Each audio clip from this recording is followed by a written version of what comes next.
Bonjour Clément, mais écoute, ça a été vraiment une joie intense, un bonheur vraiment intense. C'était voilà, c'était tellement beau, c'était très émouvant. Et vraiment le sentiment d'unité, comme si on se sentait finalement plus proche de chacun des êtres humains qui sont sur la Terre. Over. Bonjour Léa, écoute, j'avais envie d'aventure, j'avais envie d'une vie où j'allais explorer, découvrir des nouvelles choses, j'avais envie de partir et voyager à l'international et j'aimais beaucoup la science, donc j'ai fait un petit mélange de tout ça et je me suis dit qu'astronaute c'était le parfait métier pour avoir ce mélange. Over. Chloé, eh bien écoute, pour être tout à fait honnête, moi j'aime toutes les tâches quotidiennes.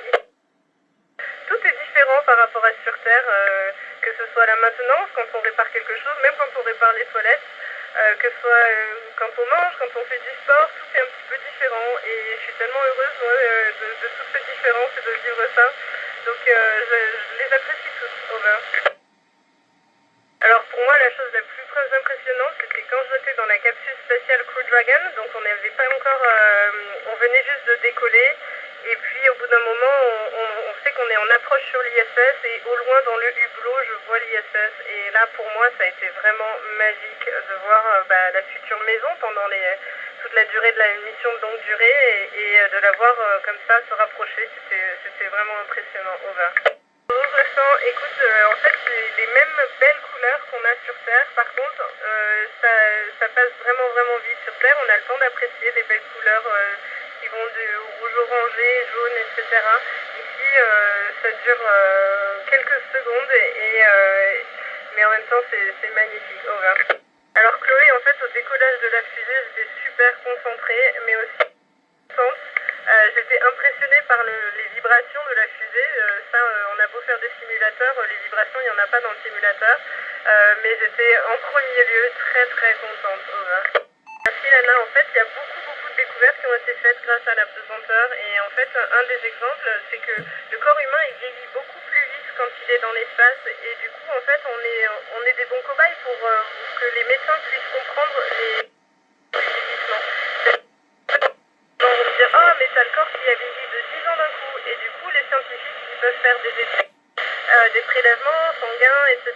Et comprendre comment le corps vieillit et comment soigner les maladies du vieillissement. Over. En fait, d'avoir la force de gravité qui n'est pas prépondérante, ça permet de faire apparaître des forces qui sont plus petites en proportion et qui sur Terre sont plus difficiles à mettre en lumière, et notamment la tension de surface. Et je vous invite à regarder mes réseaux sociaux, je vais très bientôt faire une vidéo sur la tension de surface. Et ça, c'est quelque chose qu'on peut mettre en lumière ici très facilement en micro-pesanteur, alors que c'est beaucoup plus difficile de le faire sur Terre. Over. Et un grand truc de savoir à quel moment je me suis dit c'est possible. Parce que finalement, un petit peu toute la vie, on se pose la question, est-ce que c'est possible ou est-ce que c'est pas possible? Et les doutes, ils sont là en permanence. Mais pour tout avouer, le vrai déclic, je l'ai quand même eu quand Claudie Agneray a décollé et je me suis dit, waouh, il y a une femme qui l'a fait, bon bah je vais essayer. Over. Ah, Evelyne, en fait, j'avais mal entendu la question d'avant et je croyais que c'était ça, donc je viens de répondre à cette question. Et du coup, est-ce que Émilie peut reposer sa question? Over. Merci Émilie, désolée, j'avais très mal entendu la question et du coup j'ai sauté directement à la question suivante. Alors du coup, on a des sorties prévues dans l'espace et ce sera à peu près à l'été, on ne sait pas exactement quand, et les équipages, moi je rêve d'en faire une, donc croise les doigts pour moi s'il te plaît. Et on a la tâche principale d'installer des éléments qui permettront plus tard de déployer des panneaux solaires supplémentaires à bord de l'ISS. Over. Moi, je dirais jamais non à une mission d'aventure spatiale, ça c'est clair. Par contre, pour Mars, on n'est pas encore prêt aujourd'hui. Il y a encore trop de risques pour le corps humain. Par exemple, on ne sait pas comment faire pour protéger les astronautes des radiations. Et ça voudrait dire prendre un trop grand risque pour le corps humain avec toutes les maladies qui découleraient avec un excès de radiation. Donc aujourd'hui, on n'est pas prêt. Aujourd'hui, on ne peut pas envoyer des hommes sur Mars, mais le jour où on sera prêt, le jour où on aura trouvé des solutions techniques, alors là, oui, on peut y aller.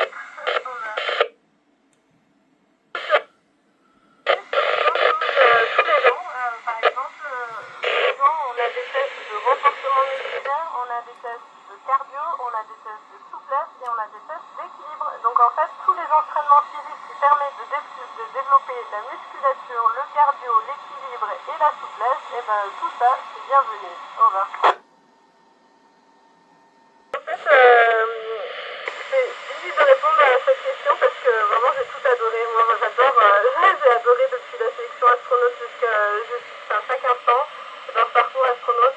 vrai qu'il y a un truc qui n'était pas évident, c'est qu'on voyageait beaucoup à l'international avec beaucoup de décalage horaire et parfois il fallait se recaler de suite et du coup quand tu as un décalage horaire jour-nuit à faire et que tu fais le trajet le dimanche et que le lundi il faut que tu sois prêt, et ben wow, ça pique un peu over.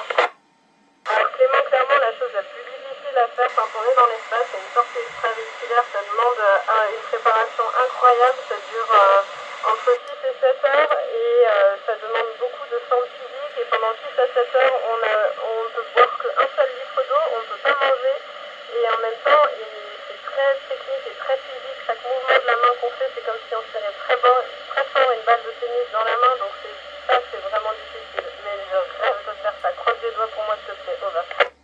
On m'a donné plein de conseils, tellement que c'est difficile de résumer rapidement, mais bon, il y en a un et un qui était donné aussi par tous les autres astronautes européens qui ont déjà voyagé dans l'espace, c'est de prendre le temps d'apprécier, parce que c'est vrai qu'on est très très occupé ici, et puis il ne faut pas oublier que c'est une belle mission et qu'on peut prendre le temps d'apprécier chaque minute. Over. Très bonne question, et pour l'instant, ça n'a jamais été fait. Par contre, il y a un film qui en parle, c'est un film qui simulait une opération chirurgicale dans l'espace. Je pense que ça pourrait être possible, mais il faut bien s'organiser, hein, parce que quand il s'agit d'ouvrir et d'avoir du sang qui vole partout, bon, il faut être bien organisé. Mais je pense que c'est possible. En tout cas, j'espère que ça va pas arriver pendant notre mission, parce que ça voudrait dire que ça va pas. Mais au cas où, eh ben, on se dépatouillera. Over. Je crois qu'il y a une question posée par Lana, j'entends très très mal, mais je réponds quand même. Le milieu spatial, il est de plus en plus équilibré, masculin-féminin, et moi sur le terrain, j'ai vu aucune différence. Je trouve que c'est autant possible pour les hommes que pour les femmes. C'est autant difficile pour les hommes que pour les femmes. Il n'y a pas de différence. Over.